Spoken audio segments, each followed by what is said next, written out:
Sally Clarke, welcome My own restaurant. to your own restaurant. It's such a privilege that you've shared your time with us today in your home, restaurateur, Thank you. writer, cook. Not chef. All of the titles you could add to all the things you end up doing. Each day, we were talking about how every day is so different for you. We're in your home today.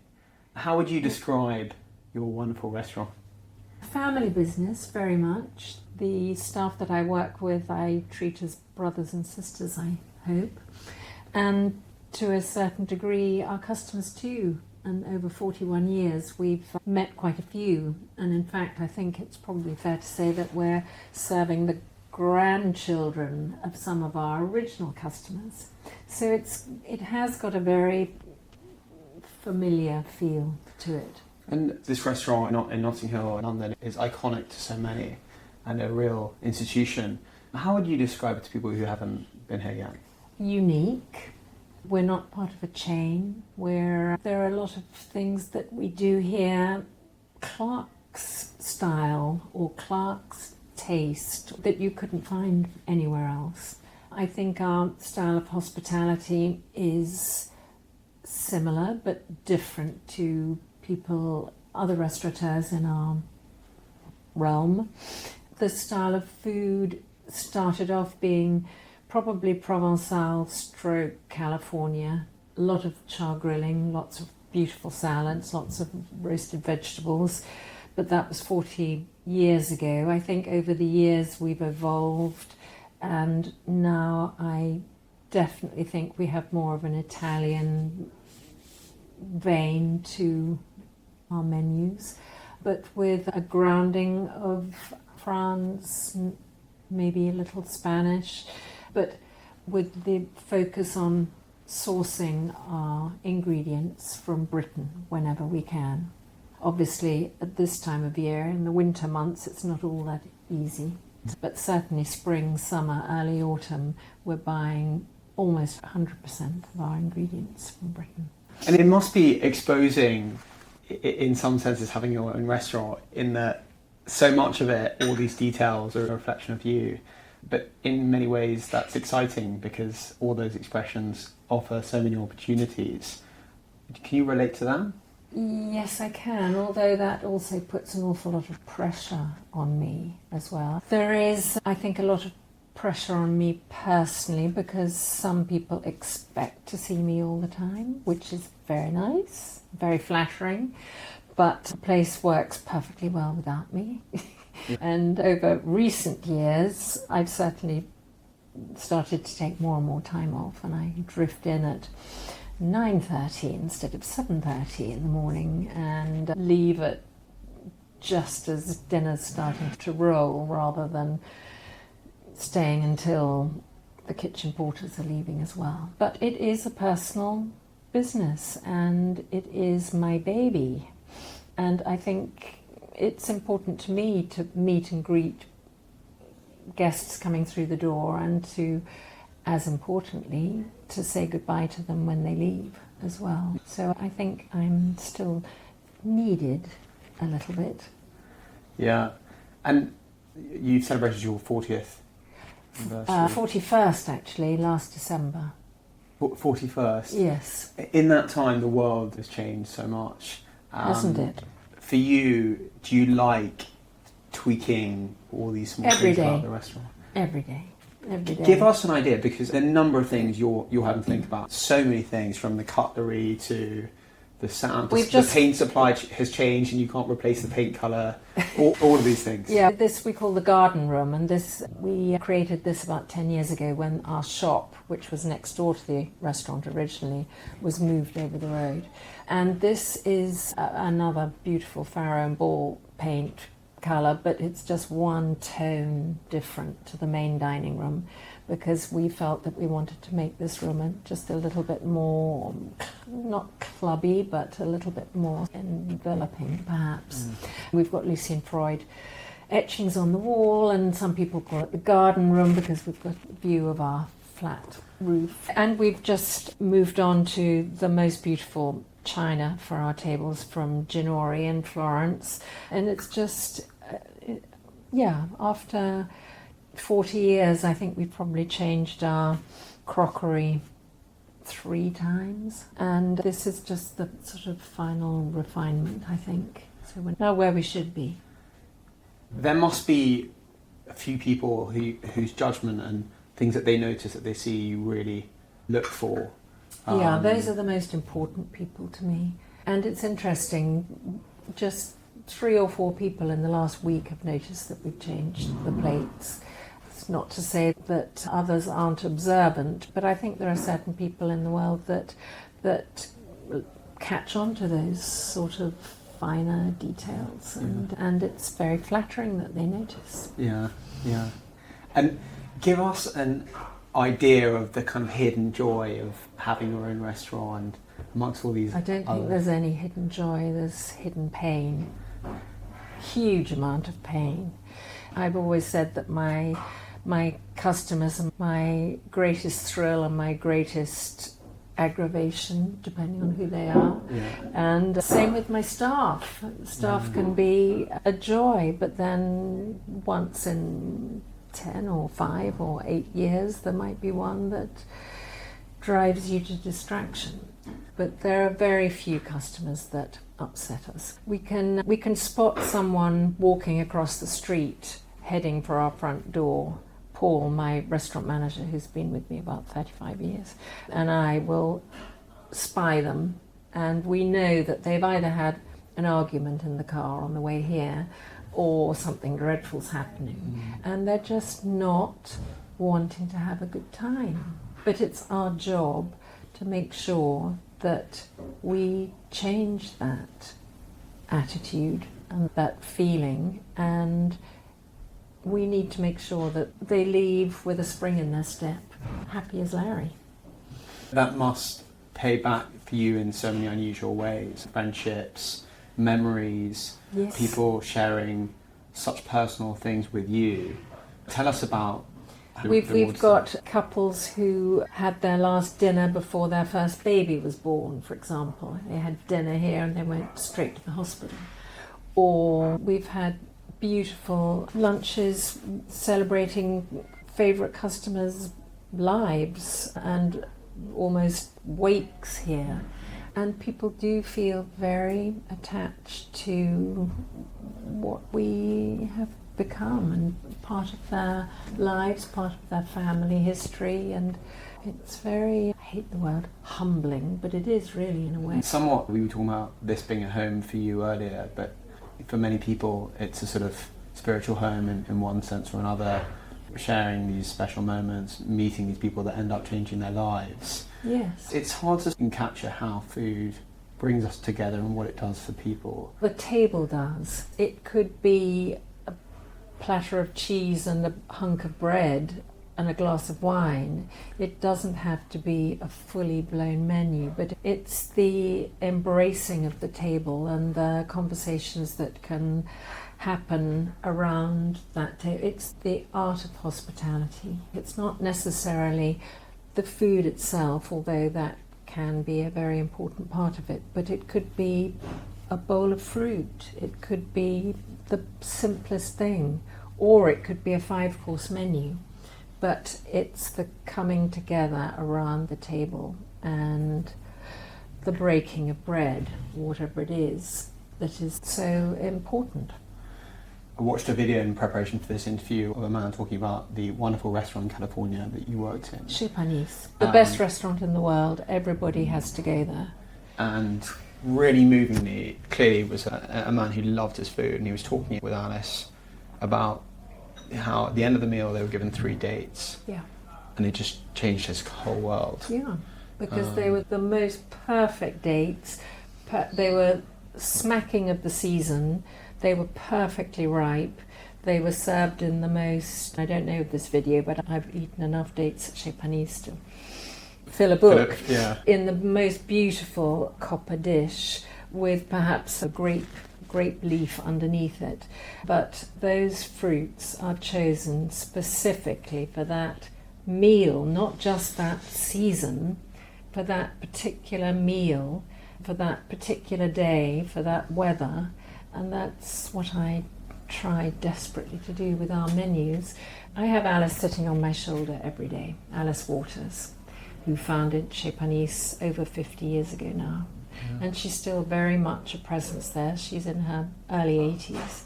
The restaurant's packed every day, and the team that she has working with her are part of her. How would you describe the privilege? I know there's so many challenges, particularly today, with having a restaurant. How would you describe the privilege to you that you feel around being able to distribute and be connected to all of the things you're connected to through this?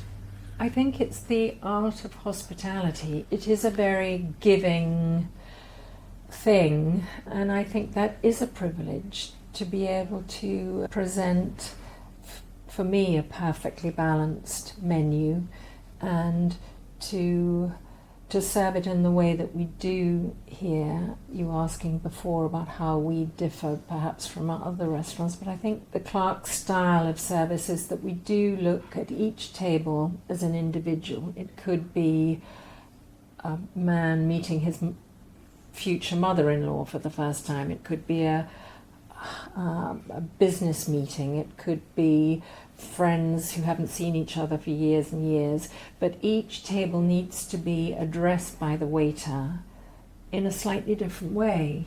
An American tourist couple might want to be chatted to all through the evening, whereas business colleagues probably don't want to be bothered with any chat at the table. So we need to take each and every table as an individual and treat them correctly. Sometimes the world feels like things are related to sort of serendipity. Has that played a part in your life?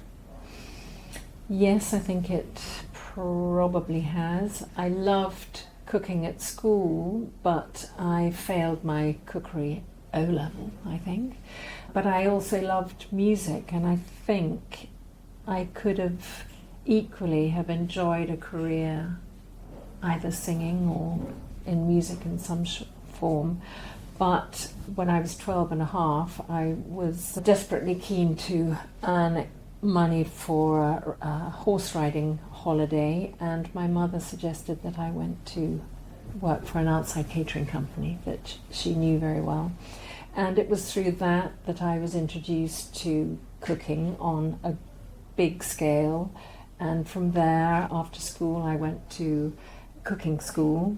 And from there, I went to Paris, to the Cordon Bleu school, where I just caught the bug, the food and wine and sitting around a table bug.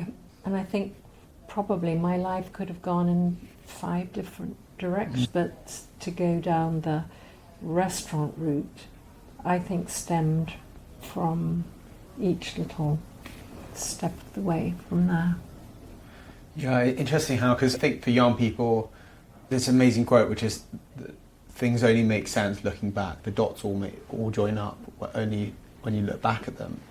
There's so many expressions, and even in this room you've got these beautiful flower pots, and I'm looking at these glasses here. Yes. We had these made in 2014 to celebrate our 30th.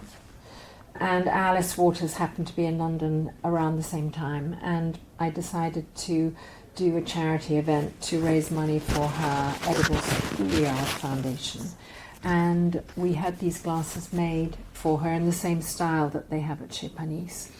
And I loved them so much that we decided to keep them on the table ever since. So we still have them, but they're very special. Yeah, that's so special. Even looking at them, you feel like very weighty. This is a glass to appreciate. It's a sort of reflection of, when you think of your restaurant, it's a very special place to eat. It's a place to celebrate anniversaries. If you're lucky enough to go more, then it's the one. In a way, the glass is a reflection of that. You're here in somewhere special, and it's almost like when you walk in this place, you feel it. Did you? Yeah, when I first went here, I thought, wow, this is an establishment. This is something great. This is something special. Before you see the prices and the pride you take on the front, there must be some messages that you push through into your team here through the food that you like pushing in rooms, in places?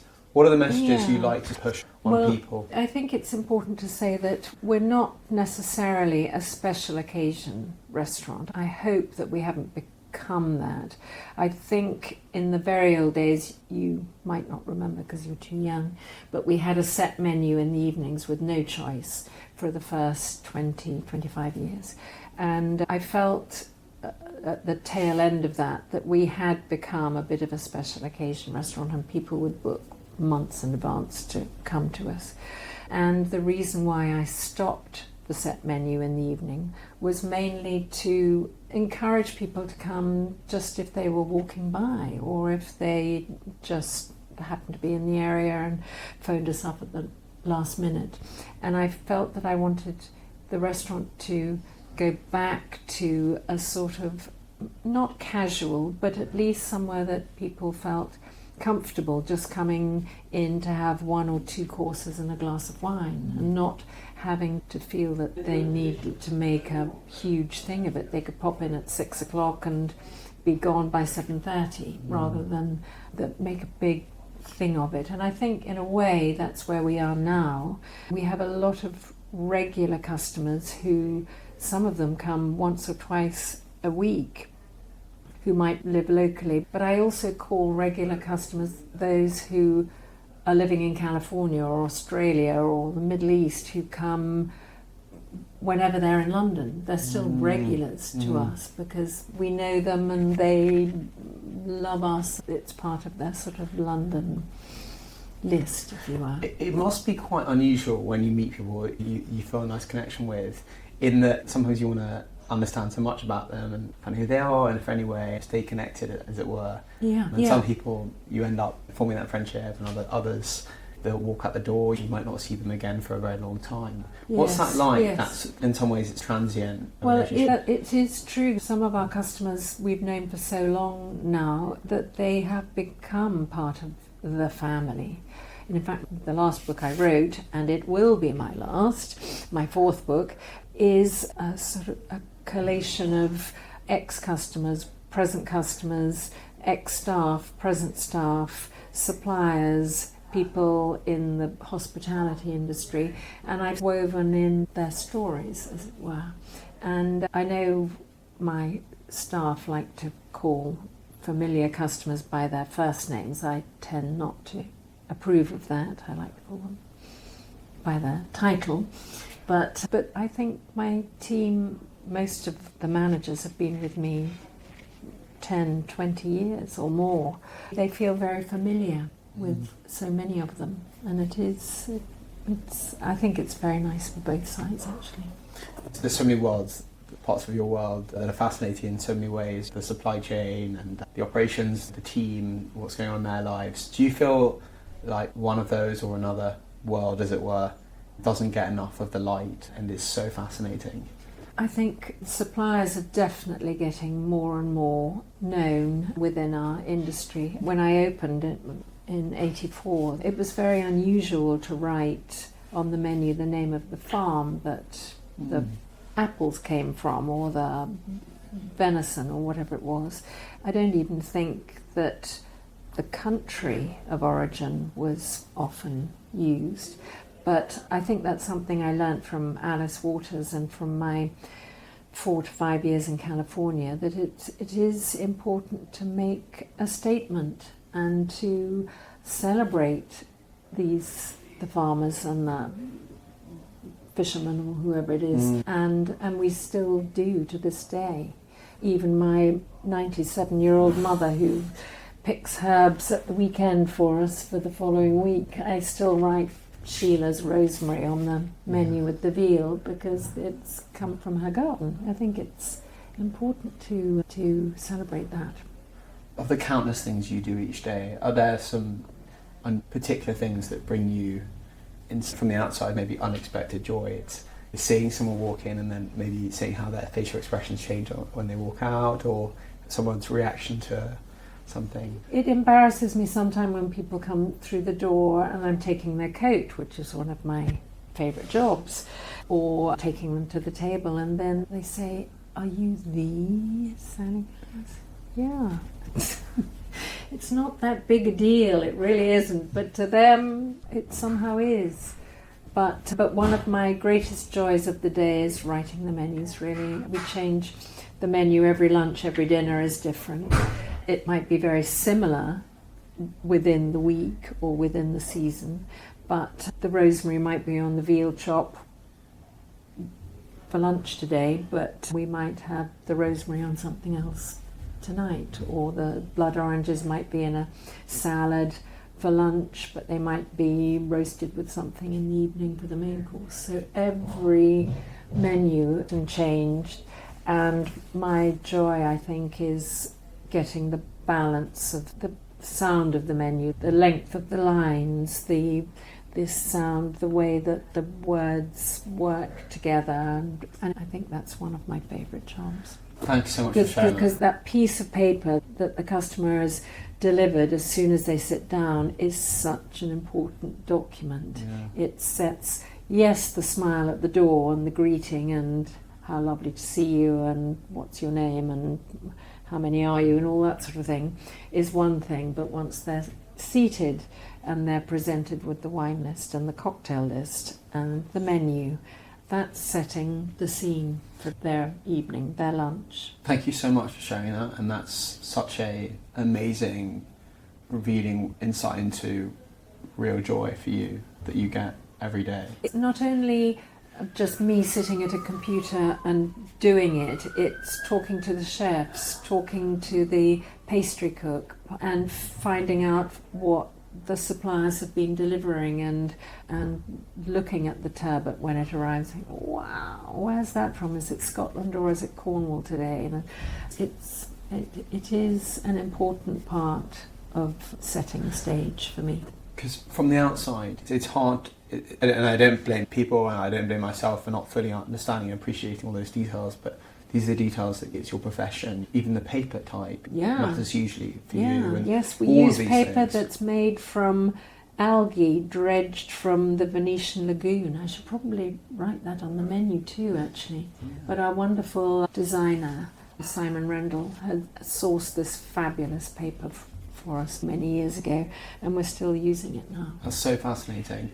It's almost, I feel that so many people would love to follow you on the journey in a day with Sally and just hear about all these small little details. That mint, for example, I take it as mint. Do you know mint, about that mint? Mint and ginger. I'm sorry to say I don't know where the mint is from at this time of year in February. I'm not sure. But we always have fresh mint and fresh sliced ginger on our tisane menu. You've given us this a flavour of the different people that come in here. There's an amazing story. So Lucian Freud lived next door, and there's an amazing story, which you'll know, of him. Thanks to your uncle, we know him very well. Yeah, what you have here will be the main calling for him. But an amazing story of him covered in paint, not looking, let's call it smart, eating away, and then having someone remark about him being in the restaurant, what's he doing in here, type thing. Yes. And then he grabbed a bit of bread, broke it, and smacked the woman basically lightly. It was actually in the shop that we had next door to the restaurant, and he was buying his daily bread and his bar of nougat that he managed to consume in one day, I think, normally, every day. But he'd picked up the baguette, and there was a very Kensington lady of a certain age also doing her shopping, and she, in a stage whisper, said to the girl behind the counter, "You really shouldn't allow scruffy people like this to touch the bread," which of course he heard, and so as she walked out he whacked her behind on the backside with his baguette. A remarkable story. What was it like? Because I think you sat for a few paintings for him. I sat for one painting, yes, and it took about 2 years. It was his last Head and Shoulders that he painted, and so it was very late in his life, so he was working very slowly. A very niche experience in life to sit and Nothing be painted. like it. Nothing like it. But times you talk and other times you'd be left to wander in your own mind? There would be 90% of the time would be silence. Yeah. But then he needed to sit down and have breaks from time to time and more as time went on. And so we would chat and he would tell me stories of his wild youth and stuff. What an eccentric man, and wonderful man. Look at this amazing etching. Yeah. Do you know what the name this of that is is? Pluto, I think. Okay. Yeah. And I think one of the marvels of humanity is you can get some real characters in the world in a fantastic way. Aren't we lucky to have them? Yeah, and people for sure express their character and nature with you, their sort of odd preferences, the way they integrate with the party, their jokes. Can you think of some quirky standout moments that you thought maybe it was a proposal or... Oh, we had a proposal a couple of months ago, absolutely lovely. The gentleman spoke to Paul, my manager, a couple of weeks before the booking and told Paul exactly what he was going to do and how he was going to do it. And the day before the booking, he brought in the box with the ring and we were allowed to hold on to it. And we were given very specific instructions to present this with the dessert. And when this happened, he went down on one knee and luckily she said yes. But the whole dining room erupted. Nobody else knew other than Paul, but everybody saw what was going on and they all stood up and cheered. It was absolutely amazing.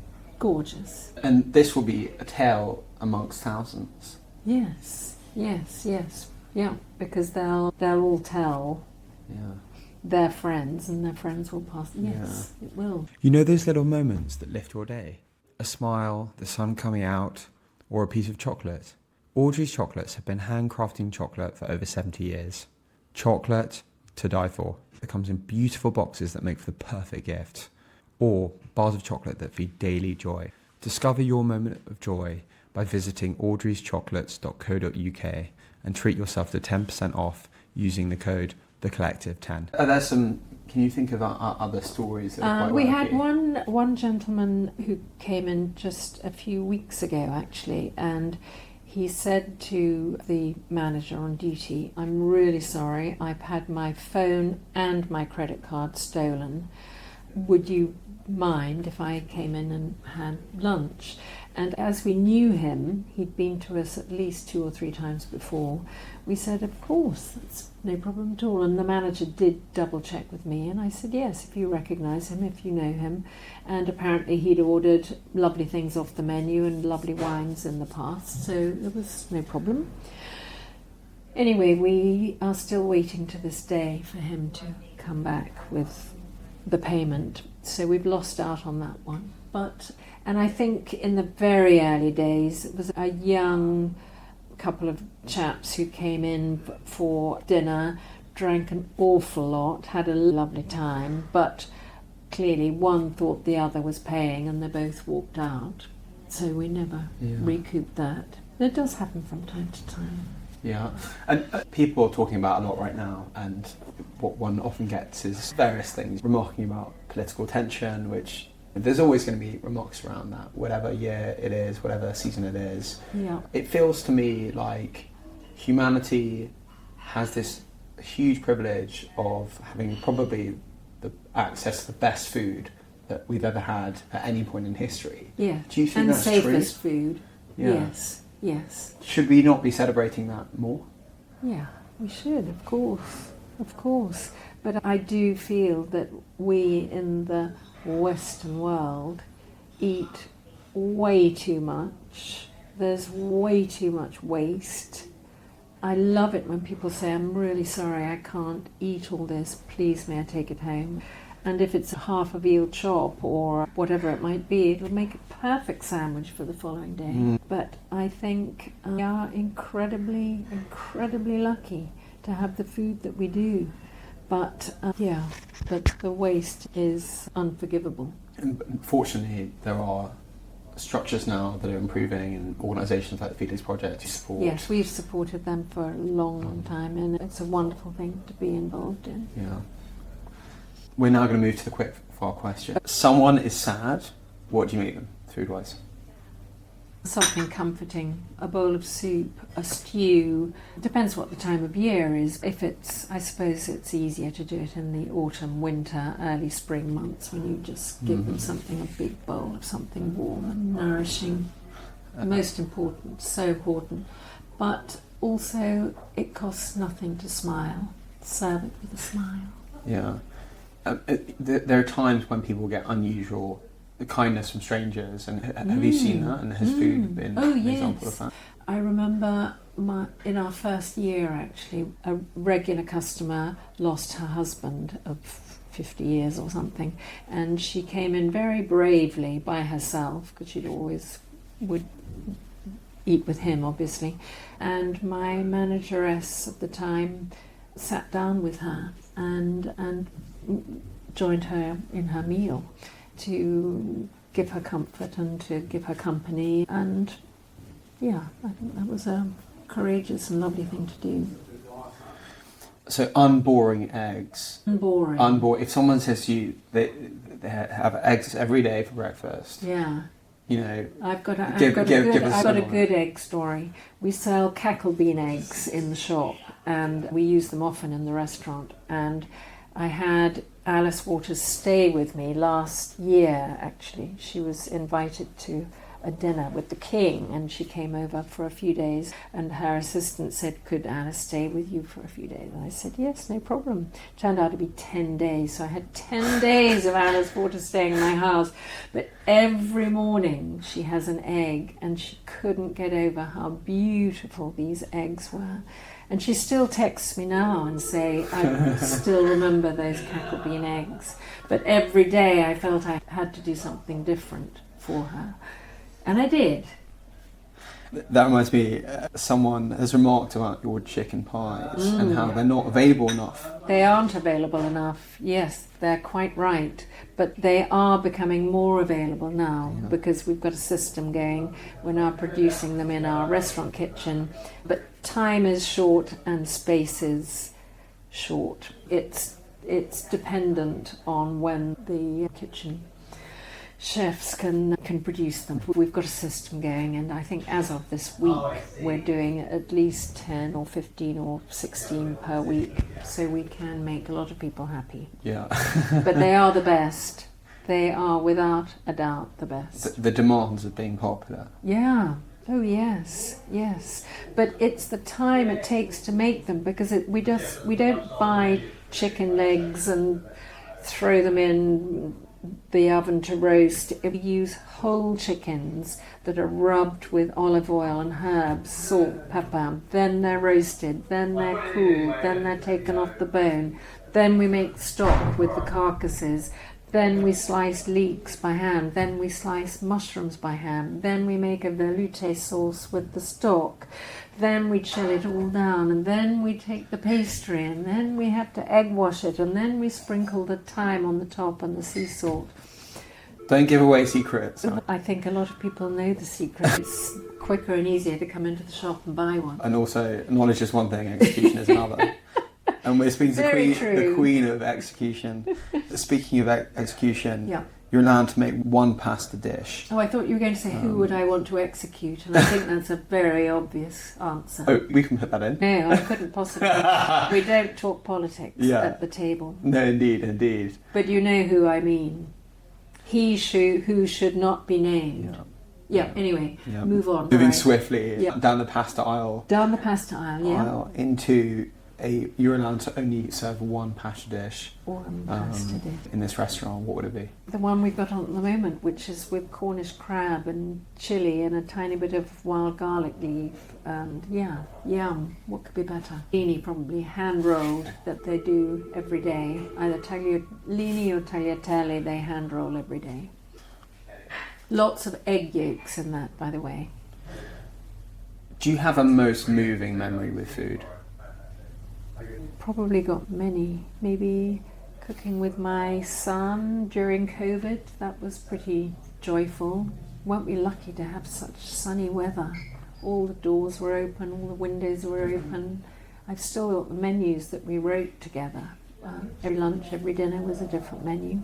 That was pretty joyous. You've got the most phenomenal shop next door. We do. It was next door, it's now over the road. But we buy beautiful chocolates from Suffolk, from a company called B Chocolates, and we source Amy Poon's soy sauce, and we buy, what else do we buy? Lovely canned fish and shellfish from a young couple in the West Country called Sea Sisters. We do handpick a few things that we really love. We have our own label wines, our own label olive oil that we source from Corsini in Italy. But yes, we need to keep going with that. Some fabulous honeyed pecans, which we buy from a secret source in the UK, and we bag those up, and we can't get enough of those. Yeah. Which ingredients would you travel far to get for yourself or for the restaurant? Ideally, I'd like to get something near. I'll tell you, it's one fruit in California. I've never seen it anywhere else, and it's called a pluot. It's a cross between an apricot and a plum, and they're in season late summer, early autumn, and they are the most delicious fruit. I wish maybe next time I'm there I'll get a stone and try and grow it somewhere. Yeah. But yes, I'd go a mile and a half for a pluot. And on your menu, we can see Cornish wild sea bass fillet with tagliashi, olives, and lemon. Yeah. So a sort of an Italian twist on tapenade, really. Yeah. Can you tell us about that dish? We buy the sea bass in whole. They've usually been scaled for us because I can't bear the thought of having scales reaching the ceiling when they scrape them off. But we fillet that, trim it right way down, and then the individual portion is seared on the skin side down with a little bit of olive oil in a hot pan, and then flipped over, and then it's roasted in the oven until just done. And our chefs, Michele and Gab, are masters at cuisson, getting the right cooking temperature, doneness, so that by the time that piece of fish is on the plate, it's crisp on both sides, but it's also really juicy still on the inside. And then the tapenade is made with these Tadjeski olives, which are very roughly chopped, a little bit of lemon zest, olive oil, maybe some parsley or chives. Just very simple, and that's just piled on the top so that the customer can work out how much of the tapenade they want to use with each mouthful. God, it's painful hearing about these foods. Did you have lunch? I did, and certainly triggering food. Good. Hunger. Ideas for supper tonight. Yeah, exactly. Inspiration that no further. Sally Clarke, here we go. 3 things that bring you joy. Music. Particularly the human voice. I think in my next life I will do something with music. And good food. And hugs. I have a great friend, Natalie Elliott, whose late husband, Bill Granger, used to say that everyone needs a hug a day. Yeah. So I think that's, music, food, good food. Can't be any old food. And a hug. Yeah. A mantra you want to embrace now? Something about not looking at the news, or... Okay, you're allowed to choose one thing that's in for you right now, one thing that's out. In for me at the moment. It could be a plant, it could be an attitude. In for me is hellebores, probably. These ones are looking a bit tired, but hellebores, which we've got on the table at the moment. Yeah, everything needs to be in season, Clark's, including the table arrangement. Yeah. And out. Raspberries on a dessert in February have always been out for me, but I did see it I hasten to add, not here, in somebody else's restaurant recently, and I couldn't believe it. Yeah. Fantastic. We're going to show the listeners some images that I'm going to show you now. Okay. Just a few. The first 2 are of your dishes. Yeah. Listed on the Michelin website. Yes. Do you have any comments around? No, I think they look rather good, don't they? Beautiful. Yeah. Very lovely. No, that's morel mushrooms or sep, I think. So that is an autumnal dish with freshly rolled tagliatelle. And this salad has Westcombe dairy ricotta underneath it with some beautiful balsamic dressing drizzled with tardivo and watercress leaves. And there must be some fruit in there, I think, somewhere that's hiding underneath, possibly a clementine. That's my portrait, my finished portrait, which is now hanging in a private collection in America. Two lovely customers own it, and they often come for dinner when they're in London. How do you relate to the image? It looks like you're thinking about something. I was thinking about a lot then, but every time he picked up his paintbrush and squeezed the red onto his palette, I thought, no, you're not going to do my cheeks. But I wasn't allowed to wear any makeup for the sitting, but that's how my cheeks looked to him. I don't think they were ever quite that bad. And I noticed in your wine menu, this. Beautiful. That's very beautiful, that. Is there any story behind that? That's his painting. I don't know what date that painting is, but the Mouton Rothschilders choose a different artist for most of their vintages, and this was chosen for the 2006 vintage. Yeah. And that's a very famous painting of his. Has it been ordered this year, do you think, potentially, this bottle? That's a good question. I could ask Paul. I don't think so. I think we sold one last year, but it is quite a lot of money. Yeah. And this, you might notice, is what's on the menu of a certain restaurant. Oh, how amazing. Today. That's so lovely. Oh, I could eat all of that and I haven't even seen it. Chez Panisse. Yeah. Beautiful. Absolutely beautiful. So that's their set menu this evening in their dining room on the ground floor. And every night they have a different set menu, and they have done for 50 years. Yeah. But what a beautiful menu. Yeah. Gorgeous. Yeah, I can picture it now. Sally, thank you so much for everything today. Can we go to Chez Panisse now? Yeah, absolutely. We could probably make it. Yeah, it's 12 hours. We could make it by late service. Late service? Yeah. I try to go at least once a year. Really? Yeah, it's still my touchstone. Yeah, and you think of it every day? Oh, I think of her and it every day. Yeah.